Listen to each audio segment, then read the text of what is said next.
This month's Digital VA is brought to you by Pure Storage. The Department of Veterans Affairs is applying human-centered design approaches to all of its services. The agency says it saw a 25% increase in trust in the VA when it first implemented the approach. Lauren Alexanderson's Deputy Chief Technology Officer of Health Delivery at the VA Office of Information and Technology. Lauren, welcome. It's great to talk to you. Give me a thumbnail first of what the concept of human-centered design is. Is there a dictionary definition of the term? Well, I would say that the concept of human-centered design is really all about putting the user, the human, at the focus of everything you're doing, right? So I wouldn't say that there's necessarily a textbook definition. I think people have different variations on the theme, but the idea is that anything that you build, anything that you are creating, and this applies to services, this applies to technology, can be done more effectively when you are including the feedback of the user at every single stage of the game. So you may have inadvertently answered my next question already, Lauren, and that is, when you said anything, is there anything it doesn't apply to? Or can you literally apply human-centered design to whatever you're going to build to deliver for the customer, the citizen? You really can apply it to everything. There are quite a few different sort of approaches to doing human-centered design, but there's a Stanford course on using human-centered design to apply to your own life. You can apply it to improving services. You can apply it to even improving the systems that our internal staff use to process benefits in healthcare. Our focus within the Office of the CTO is really on applying human-centered design to improve the veteran, caregiver, dependent, and transitioning service member experience. Is there a temptation to look at the concept of human-centered design and say, well, we would have to do it differently at, I don't know, pick the other agency, because we don't do the same thing that VA does?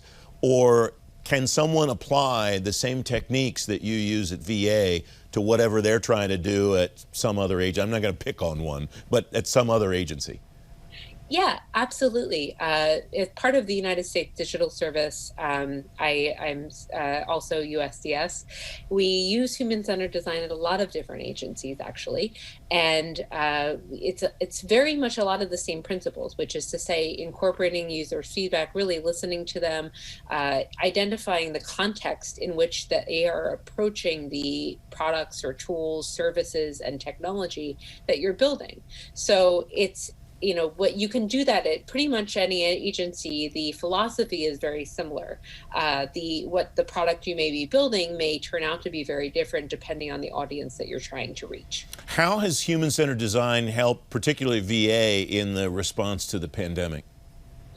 We have applied it quite extensively throughout the pandemic, and this has really been a combination of several things, but listening to what veterans are saying are the most important things. They're key questions, and those have shifted during the pandemic. Those have shifted from really concerns about the symptoms, how do I know if I have it, to how does this affect my VA benefits?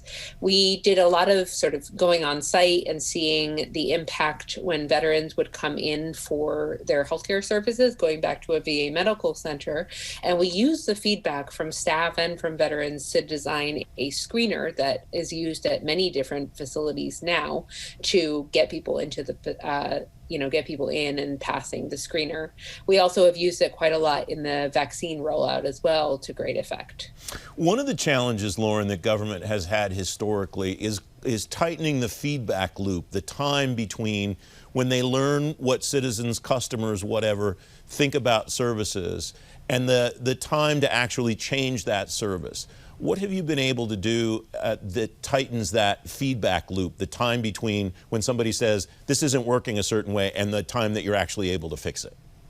Absolutely. So within the Office of the CTO, we take a model where we are literally trying to, apply research, get user feedback on something within a week of designing even a very small concept, a minimum viable product, talk to users, apply their feedback, make some changes, and go right back to the users again. So really tightening that cycle and making sure that we're trying to get some feedback from users almost every week. We have a little bit less than a minute left. Do those users find that helpful? Do they find that to be a benefit, or do they find that annoying that you're changing stuff on them all the time? They actually really appreciate that their feedback is getting incorporated. I've really enjoyed it, all of the sessions that I've been able to be part of, and being able to sort of hear a veteran's feedback, hear a service member's feedback, and say, you know what, that's great news, that's great feedback. Let me go make the change for you, and let's see if that makes things better for you. Lauren, thanks very much for joining me. It's great to have you on the program. Thank you for having me. It was nice to talk to you.